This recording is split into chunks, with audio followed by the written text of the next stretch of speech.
Okay, so what I'm just going to open up with is a short video. This is from the Fire It Up campaign, just to really get you to think about, and hopefully when I watch this video, it gives me motivation and it inspires me to really think about the whole purpose of bringing an apprenticeship on. So we're just going to watch the video and then some questions.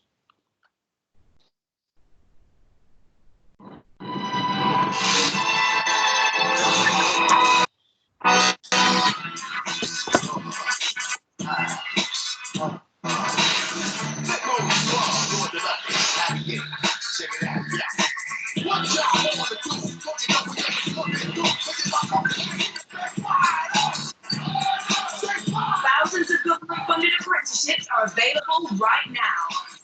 Fire up your career at apprenticeships.gov.uk. Okay.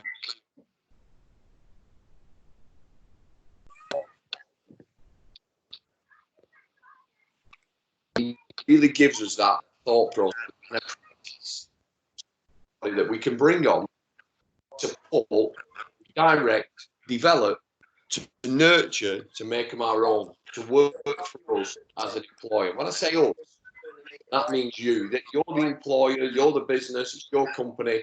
One of the things I always say at Premier is we have a national voice with a local accent. And what that means is that you're taking full responsibility for the recruitment and deployment of apprentices in your businesses.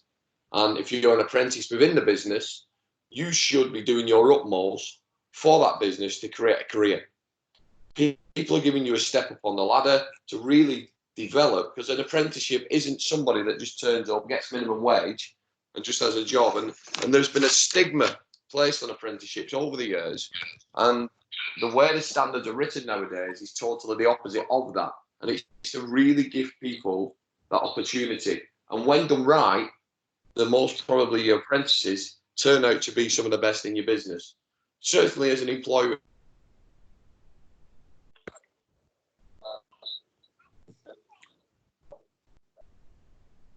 recruited in the last 13 years, because we've been able to nurture and develop him. And the credit for that doesn't only just go to his managers within the business, but also goes to the tutors and the trainers that he's also had. So what we're going to do now, we're going to do a bit of a karaoke challenge.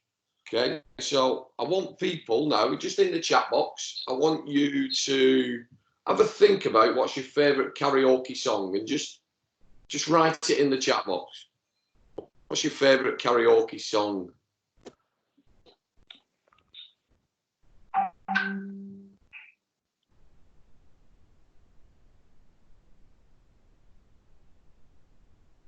Have we got any good ones coming in? Let's have a look.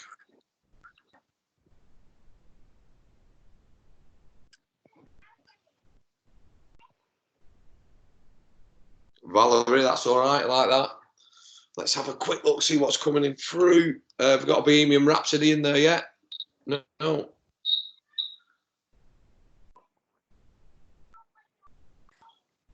Any other favourites coming through?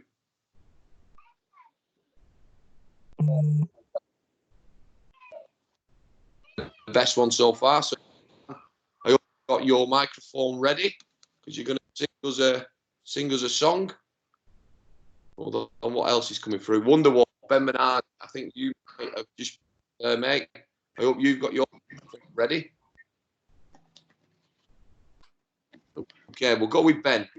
So, Ben, have you got your microphone ready? You ready to sing us a song? You there, Ben? Are you there, Ben? Come on. Are you ready to sing us a song?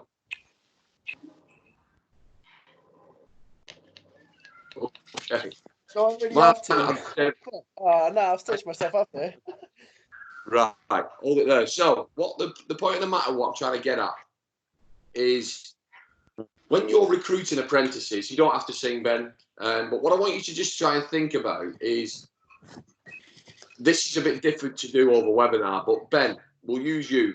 As I picked on you then, how did you feel? a little, not a little, a bit. I'm like very nervous, and I'm not a very good singer either. So, Do you have a bit of a panic? a bit, yeah. Anybody else start to think, bloody hell, he's going to ask me to sing? I'm not going to put my name in the chat box. And what I'm trying to get at is when you're taking apprentices on, and your role as an employer is, and as an apprentice, you're going to. This is the way you're going to be put. Think back to the time when you got your first ever job, and how you felt as a person, and what you need to do, because the karaoke challenge is, again, that's how you feel when you're about to stand up. It puts you in that position of, oh shit, oh, I'm a bit nervous. And what we sometimes do as employers, we rush our apprentices and we don't support them enough. And we really forget, going back to the Fire It Up video, what benefit these guys can have to us over a long period of time. They're not going to be the finished. They're not going to be the finished article right at the start, but they could be through your development, through the partnership, through everything that we do to nurture them. And I'm just going to play you another short video. This is one of my favourite videos, what Simon Sinek.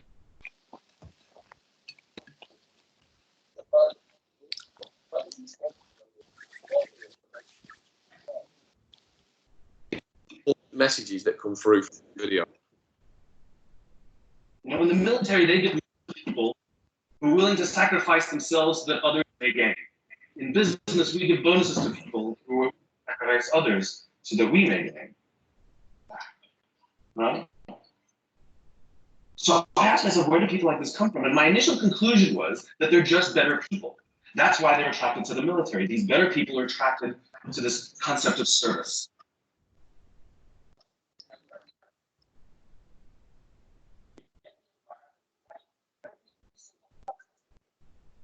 Things, and more others have that capacity too.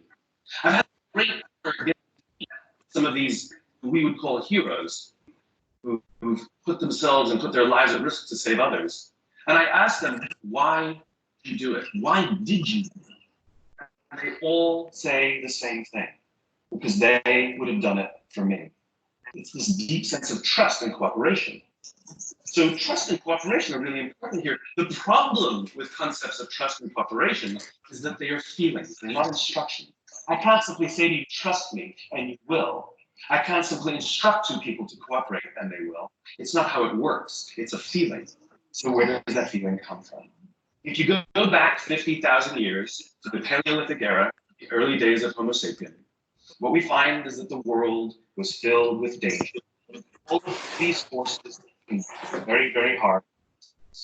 Nothing personal. Whether it was the weather, the resources, maybe a saber-toothed tiger, all of these things working to reduce our lifespan. And so we evolved into social animals, where we lived together and worked.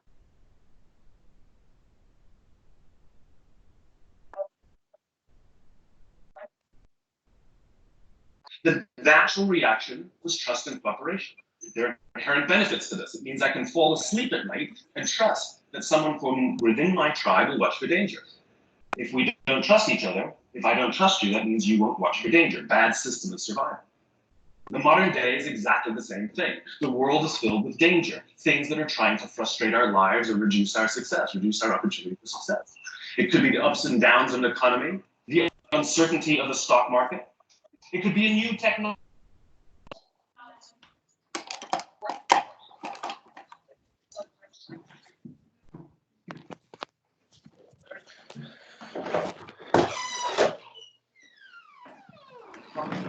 We have no control over these.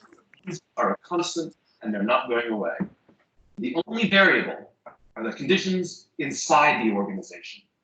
And that's where leadership matters, because it's the leader that sets the tone. When a leader makes the choice to put the safety and lives of the people inside the organization first, to sacrifice their comforts and sacrifice the tangible results so that the people remain and feel safe and feel like they belong, remarkable things happen. Okay, so it's a really interesting video. There is a longer version of that that you can have a look at, and I don't know if you've heard of Simon Sinek before. If you've not, he has some fantastic TED Talks and some really inspirational stuff. One of the key things I'm trying to get across in that message is that this webinar couldn't be more, the timing of this around the danger. What's the danger that's staring us right in the face at the minute? Coronavirus. The coronavirus. There's nothing more scary, more insecure than that at the minute. And what we've got to understand as employers is it's about effectively our mentors, or people yourselves know, is you've got to effectively communicate with compassion, with understanding, and put people first. And it's exactly the same with apprentices. If you go back to the karaoke challenge, what I tried to do there was put you in a position where you felt uncomfortable. Put you in that position of the apprentice who's going into the very, very first time. That apprentice that's just turned up to work the first day. That apprentice to travel 50-mile round trip for work on their own in a car to visit a school. That apprentice that's meeting the tutor for the first time. That apprentice that's never been on a webinar before. That apprentice that's never heard of OneFile. And that apprentice that possibly has never had an email account, or this could be the first job. There is many dangers that face our apprentices. And it's our role as employers, as mentors, as people within the business, and that might just be you as an activity professional.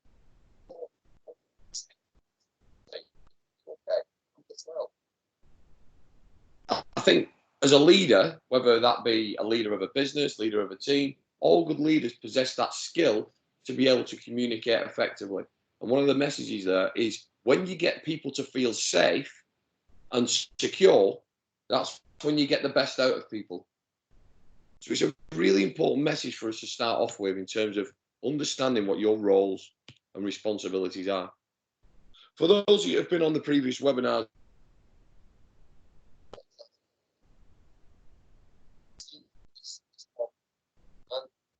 trying to get at the apprenticeship and the roles and responsibilities that each person has within that. We have the learner. The learner's role and responsibility is to work hard, is to be committed, is to follow our core values, is to be punctual, is to be disciplined, is to be professional.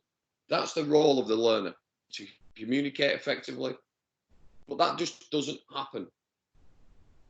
The most important person to make that happen.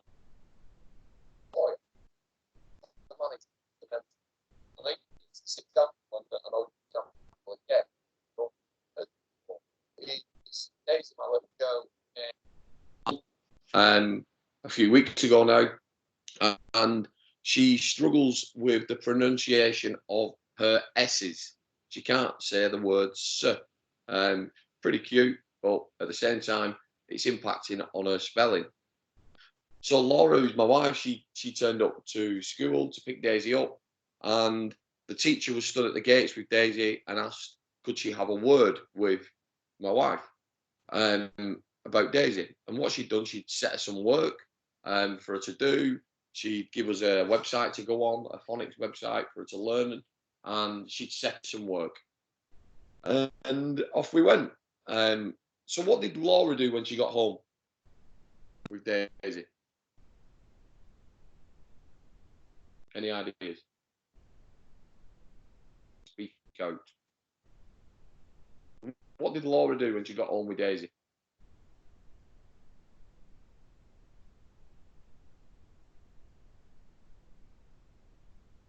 Type in the chat box if you're unsure.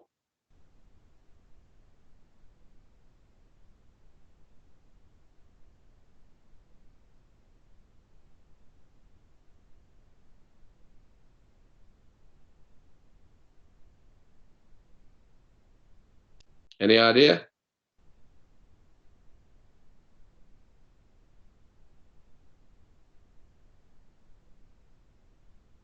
Can everybody hear me all right?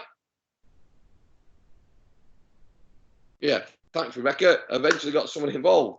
I thought I was talking to myself. She did the work that was set with her. So the key thing to that then is going back to the slides is who is Laura in this whole process.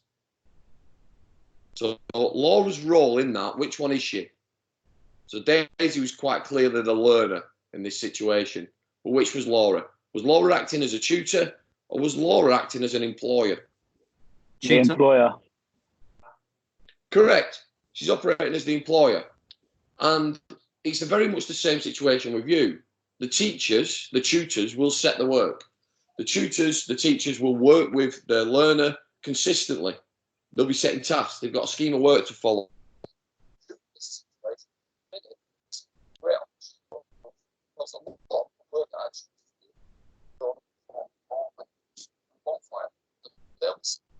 Premier TV has been created because of Corona, and to offer us the direct support so we can, as tutors, we can continue to give learners the support and guidance that they need. What's really important is that our employers are responsible for at least 40% of the development of the learner. So there's a really important role and responsibility on the employer and the tutor. And what's the point in having parents' evenings? It's the same situation. It's an opportunity for the tutors and the employers to speak, to say, what are we going to do to get the best for the learner? And that's a really, really, really important message. So if you think about everything I've said before, it's your role to nurture them. It's your role to get them on board. It's your role to make them feel safe. It's your role now to influence their progress. And if you're an apprentice on the call, if that's not happening, then you've got to reach out to us, as you would if you was a teacher with Daisy. If Daisy, if the teacher wasn't getting any interaction from the parents, then she'd raise it as a potential safety.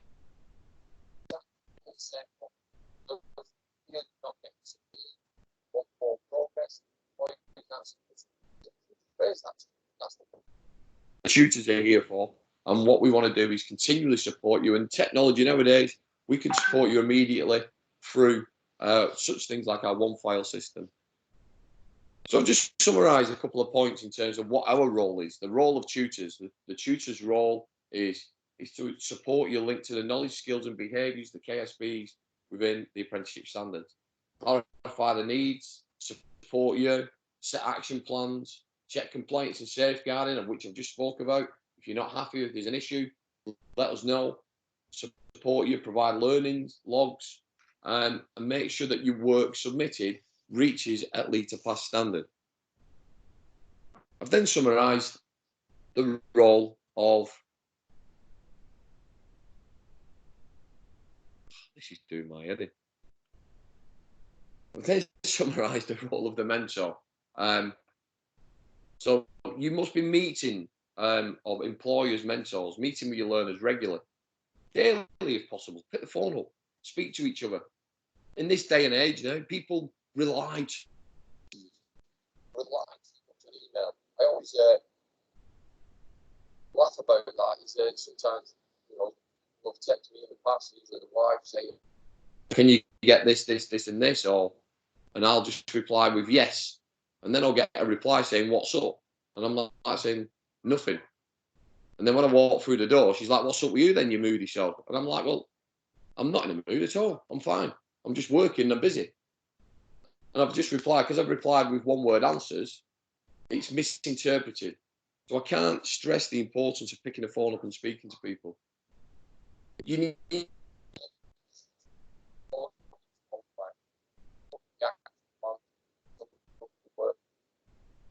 also then you can see how can they support business growth and business development, and give the task to the apprentices more purposeful.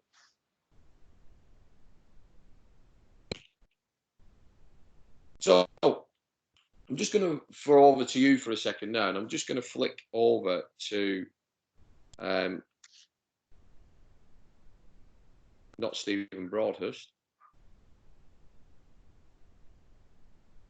It's the Institute of Apprenticeships.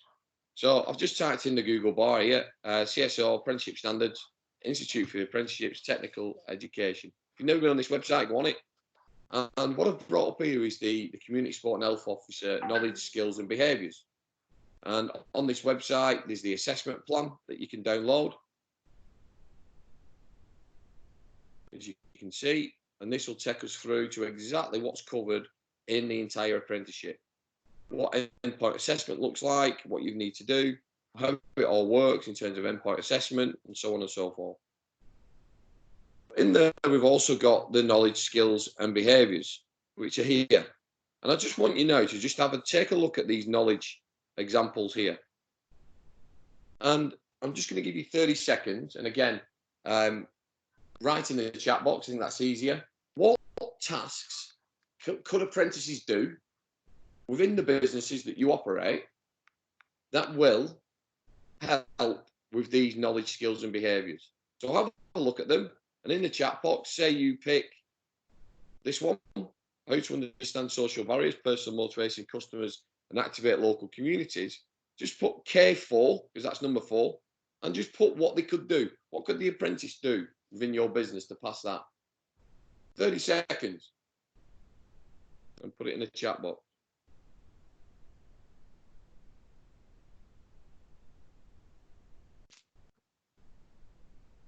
What tasks could they do?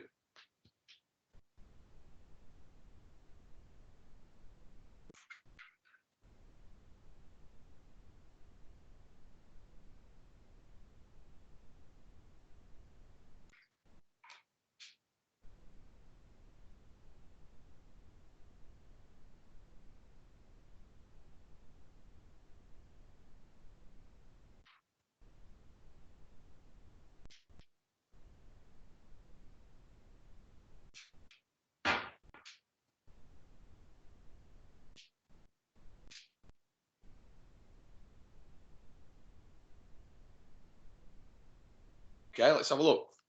Hopefully people have engaged.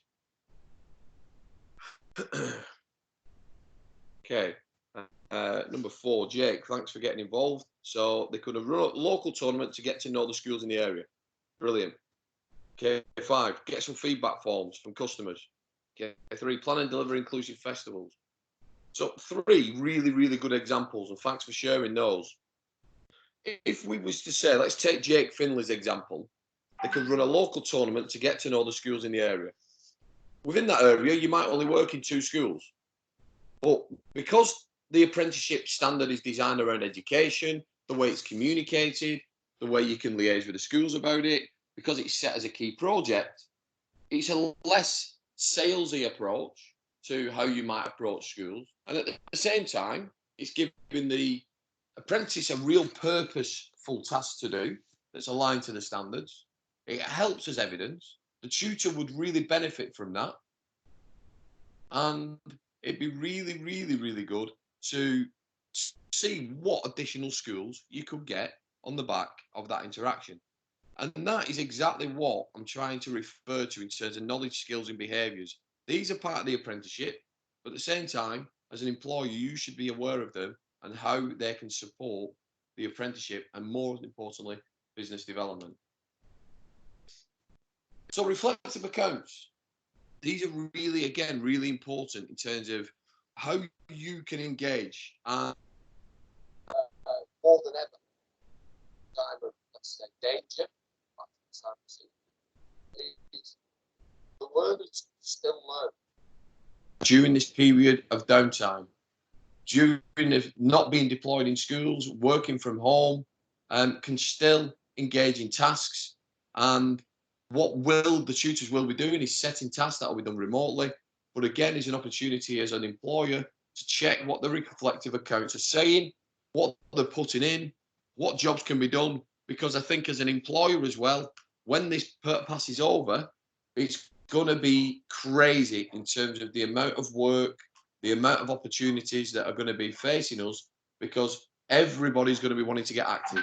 Schools are going to be wanting to move again, and there's going to be great opportunities for our apprentices to support business growth and business development. So there's a really important role to play. While we're in this time of danger, it also throws up a great opportunity for all apprentices to carry on with their learning via Training Premier TV, via OneFile, and via the remote work for our tutors. But it's important as employers, you still get involved. Could I say something quick? Could I say something? Yeah, of course. So obviously I'm in the Weymouth, Warminster, Salisbury region. So our leadership team at the moment are like constantly on our chats, telling us not telling us what to do, but setting us tasks. So obviously, I don't know if Rigby's in the call, but obviously Rigby knows our leadership team. So our area manager Andrew is like messaging not just the SLT chat, but the apprenticeship chat, just making sure that we're all on task. Yeah.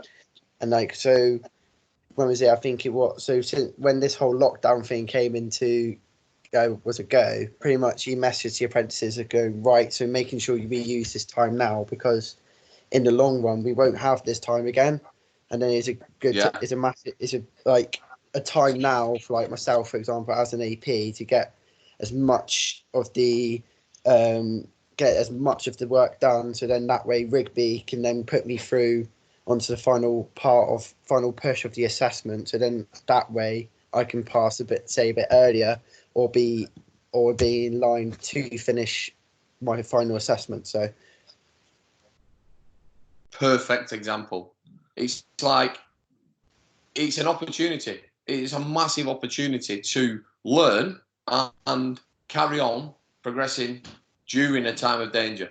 You know, while everybody else is up in the air, it's about looking at it and going, right, we can keep this going. And that's why we've created everything on the back end. You know, so this slide really counts as what I've already been through in terms of what counts as off-the-job training. There's sometimes some myths on what off-the-job training counts as. Off-the-job training is the 20% off the job. So, but that can be used, as daft as it sounds, on the job. And let me just put that in a better context. So, if the off-the-job training is directly relevant to the apprenticeship standard or framework, then it can be used as off-the-job training.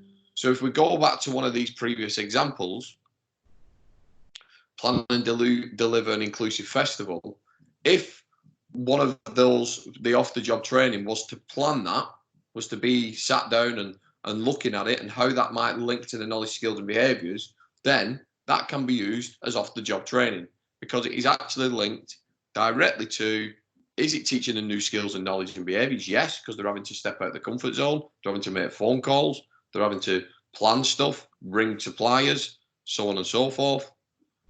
Is the learning taking place? So it can work as off-the-job training. Endpoint assessment is, in terms of the current situation, the endpoint assessment has been put on hold, albeit we are working with Elite, our endpoint assessment, and ones who came on yesterday would have seen Chris Shillito, to look at ways in which we can carry on preparing people for endpoint assessment remotely with certain areas of that. So we'll keep everybody up to speed as that comes through. So going back to the point that's just been raised, it's a great opportunity because you could potentially get through your apprenticeship, get an element of your endpoint assessment done whilst not being deployed in the workplace, if that makes sense.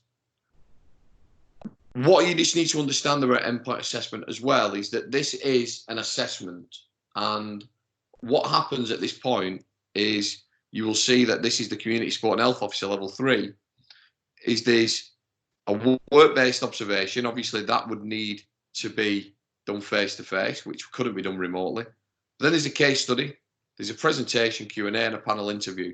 So some of these could happen.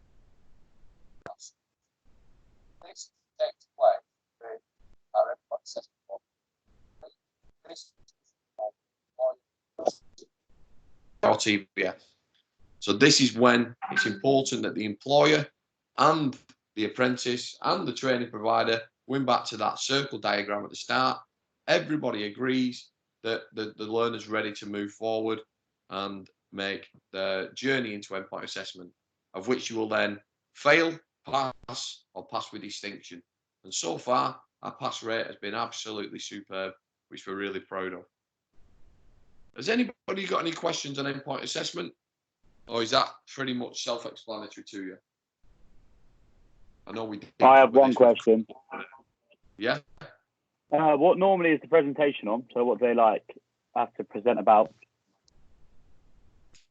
So your presentation needs to be linked to your knowledge, skills and behaviours.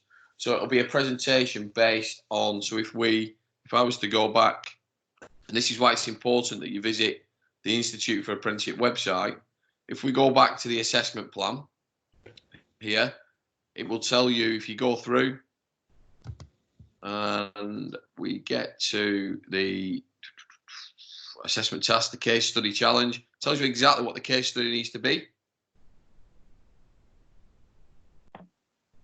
And then the presentation and Q&A, the presentation, question and answer session and panel interview must be completed sequentially and take no more than 60 minutes in total. To structure and guidelines to conduct. For more info, please visit the panel members. The presentation is 12 minutes. Must select one major piece of work not included in their reflective accounts and give a 12-minute presentation using a poster, digital presentation such as a PowerPoint, based on what it is you've been focusing on in your knowledge, skills and behaviours. Andy, So just to touch on that. Revisit that and obviously have a look at that, so you know what it is. Does that help? Just to touch on that, I've just posted into the group chat is the level 3 apprenticeship toolkit. It's just loading now, so it should be with you any second. And that will detail what they need to do in each section of the EPA. So I'll post the level 2 one in there for you shortly. It's just uploading, so it should be with you in a minute for you guys to refer to, should you like to.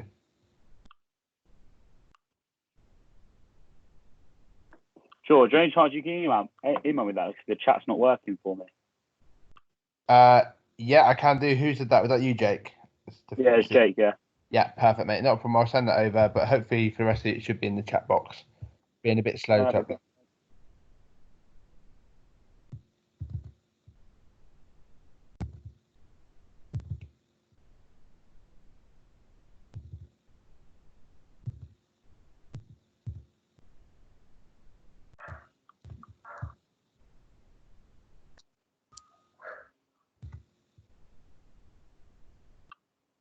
Sorry, guys, you're just going to have to bear me a minute. I've just been thrown off.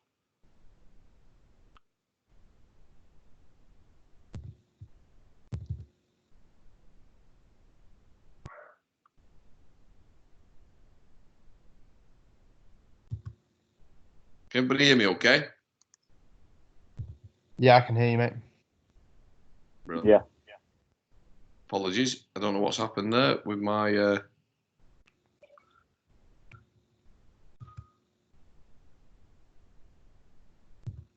Okay, apologies, guys. Let me pick this back up.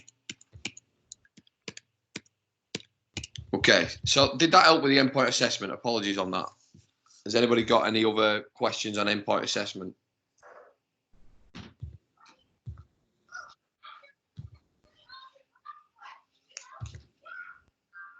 Okay, good.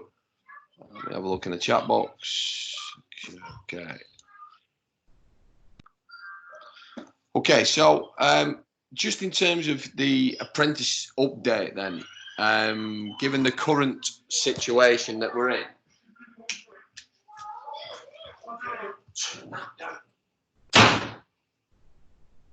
sorry guys, I'm homeschooling as well. I've got kids around. So in terms of the apprentice update, is we're currently taking advice from the government and the ESFA, the Education and Skills Funding Agency, around what is happening in regards to the various aspects. So you might have seen in the news, different people have been losing their jobs and various other things have been going on. And what we're in the process of doing is taking direct correspondence from the government in terms of what happens next. The information that we've got so far is not exact, it's not thorough, it's not really clear. I know there's another announcement today, so a bit like everything with CVD-19, we're taking it day to day. But what I want you to understand is that we have got everybody's best interests at heart around what the options are. In terms of the options, and I don't know if Dan's Grigg has jumped on now. He was going to discuss a few areas of this with us, but yeah, I'm here. you see the post that we've done is that what we don't want to do, and I think if you listen to some of the points that have just been raised around the opportunity that we have with our apprentices, because they're on a government-funded programme, and the opportunity to carry on with their learning, it's important that we do stay on programme. And it's about, don't wash your hands of your apprentices. What we don't want, I suppose the options is that should there be that case where the businesses or the employers are financially struggling for one reason or another, that we do present options to them, and there potentially will be additional funding from the government on these areas. So you can have what's called a break in learning. A break in learning is when you've kind of not been on a program for 4 weeks. We can kind of put a break in it in terms of you can stop and restart, and there is information on that online.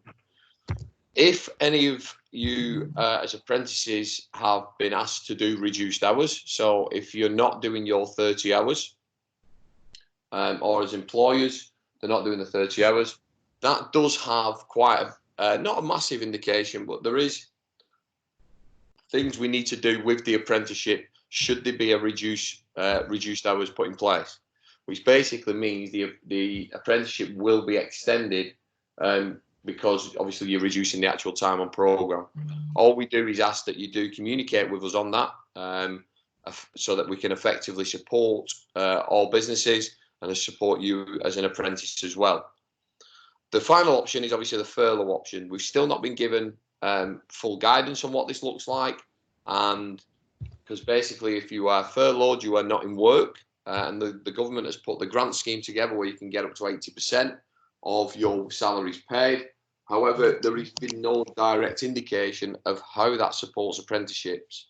So we will be sending out daily updates as soon as we know. So for those who are employers on the call, you have the contact call with Kevin Carl, of which I jump on as well, should you need that further update. And we will also be consistently helping you throughout this process. And like I said, if you have any questions around what happens with your apprentice, don't make rash decisions. We want to save everything. We want to support you. You pick the phone up and you give us a call, and we support you best we can to keep your apprentices on programme. Has anybody got any questions around that? Around what would happen at the current time? Feel free to speak out. I'll put it in the chat box.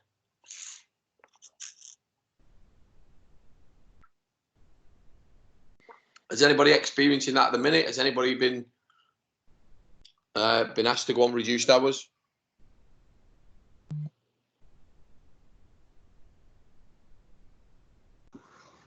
Hi, Andy. Hello. Hi. Yes, we were asked to go on reduced hours, but as of the 1st of April, I'll be on furlough.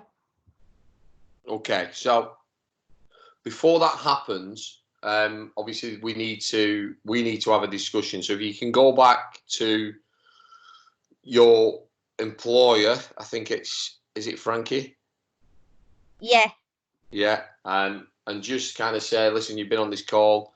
It's important that they communicate directly with us so that we can put the best things in place, because it's an apprenticeship and it's linked to direct government funding.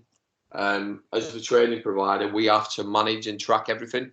So if you do go on reduced hours, or if you do go on to furlough, that will have an indication on the apprenticeship, the funding, and obviously that process. So it's really important that we're all communicating. Going back to my first point at the start, is everybody picks the phone up and rings us. So we know it's an unprecedented time. I'm sick of saying that, but it is. And before people actually go into these different areas, because if you're furloughed, that means you can't work. And if you can't work, you can't do the apprenticeship. So these are all issues that we've not got answers to, but we're banging the drum to get those answers. So please communicate with us if that's the case. Oh, okay. Because I was told that I could carry on with my apprenticeship work. Well, you can, but then you can't be furloughed. You can't be furloughed and work at the same time, if that makes sense. The furlough has been put in place to support employers who can't provide work. Now, we hope that that's what can happen. We hope that people can be laid off, because in principle, that's what happens. You go on gardening leave, which means you don't work, and you can carry on with your learning in terms of an apprenticeship. But then that has an indication on, because you're not working, how many hours are you working per week? So can you see the complexity in it, in that you're not actually working, so the employer's not actually paying you to work. So there's lots of issues around that we need to get the answers to at the present time. But all I can say is at the minute is, like you said, communicate directly with us so that we can manage the whole process effectively. Andy, do you want me to just give a bit more information on that? Yeah, that'd be brilliant, Dan. Yeah, so at present, obviously, if anyone is being furloughed, they will be able to continue on their apprenticeship for at least another 4 weeks at present, because that's where the break and learning will start from 4 weeks after the date of furloughed. We are at the moment speaking to the ESFA and to our key stakeholders to find out what happens after that in terms of any staff that are being furloughed, whether they can continue their programme after those 4 weeks. So we're hoping that's now been escalated up to the specialist team within the ESFA. So we're hoping to get some answers very shortly. But our advice at the moment is, if you are being furloughed, then you can continue for the next 4 weeks with work. After that, then there would be a break in learning, but we're hoping to get some further guidance within that time from the ESFA. So I guess going back to Andy's point is, if you are in that position, then you need to, or from an employer's perspective, or even from a learner, if you are either of those, then you just need to make your tutor and the admin team. So Jenny Bond tends to lead up this from the admin team. She will obviously need to know this information, so then we can just manage things from our end to make sure that those things happen. The same with reduced hours as well. If you are on reduced hours from now, we'll need to know that, because then what that will happen is we would then just have to extend your program over a period of time just to cover the additional hours that you've missed during that period. So if your hours reduce, for example, by 50% by 3 months, then you would more than likely have to extend your program by 3 months. So I guess the key message from us is just keep us up to date in what's happening from each employer and learner, so we can support and guide you through this. And once we have more information on the guidance, what furlough working looks like in terms of apprenticeship delivery and being able to continue out learning, we'll obviously update you on that as well. Okay, thanks, Dan. Any other questions on that? Yeah, with that, obviously with our region, our employers sent us a letter with all the possible outcomes and what could happen. So obviously they're keeping us updated. They're doing like video messages every day. So after each meeting they've had, they'll do like a video message just to let us all know what's going on. So obviously at the moment, and then they'll have like one-to-one discussions with all of us just to see how we're getting on. And obviously we had one a few weeks ago when this all started, just to say, like, would you be happy if it came to it? Would you be happy to reduce your hours?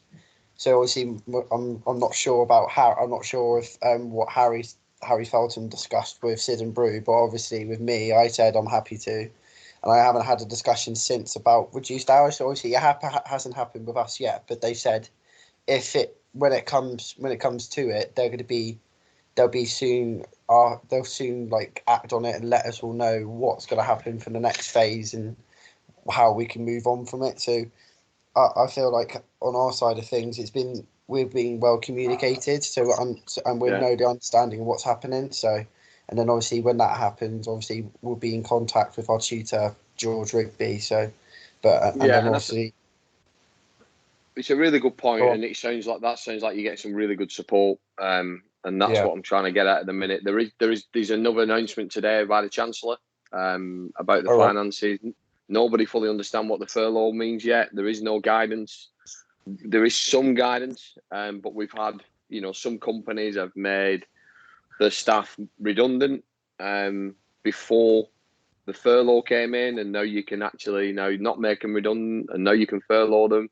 But with the apprenticeships, it's a bit more complex, which we've just got to get more further clarity on it. So, as then, like you said, we will update the employers. But what's really important is, like Dan's just said, is based on what you've now heard from us around the apprenticeships and how this may impact on that, is we need to have those discussions with the employers and yourselves around what happens, and it's to make sure that we fall into the legalities around the program, because the government obviously pay the training provider the money to run the apprenticeships, and it's that you can't you don't make a profit out of apprenticeships. Basically, the money comes from the government for the learner. But what's got to happen is it's got to be efficiently tracked, and managed in terms of, should you go on reduced hours, right? The apprenticeship has to be extended and it needs to be documented and reported. Should the learner be going on a break in learning, right? We need to know that, because that'll impact on the funding regulations. And if we don't do that, that's when the SFA can get to the end of it and go, right, we're going to actually take some money off you, and it can really mess things up. So what we've got to do is just make sure that everything stays as tight as possible for the training centre and at the same time as for you, the learner, and the employer. So it's just a measured, and again, it's going to be down to effective communication. And this is what this kind of thing here. This is like a national campaign that's going out at the minute, because the guidance has been really poor. So what the last thing we want to do is have our apprentices being made redundant, and all that effort and work that's gone into your learning kind of just goes. It's gone. You lose it, and we don't want that to happen. We really want to keep people on, a bit like the model that Rebecca's just referred to is what we want. Really, we want people to be able to have the support to continue with their funding, and continue with their learning is what we want. But we've just got to find the best model to achieve that. And that's a bit of to and fro at present. But you're in good hands. You're in good hands. What's any other questions on this point?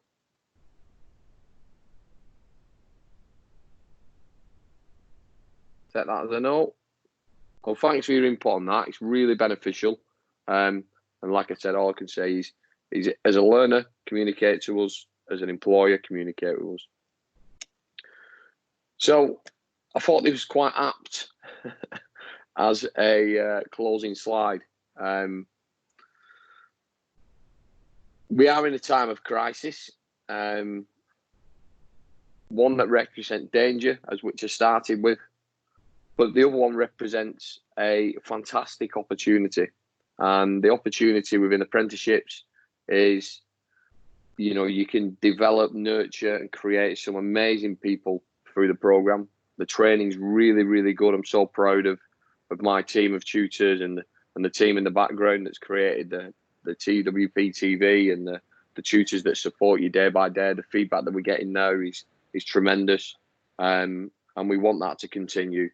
Even though we're in a period of danger and a period of closure, of downtime almost, we really want to keep motivating you. We really want to keep developing you, and leading you towards passing the apprenticeship. So hope you found that useful. Some key snippets of information. Like I said, any further questions, come through to us. And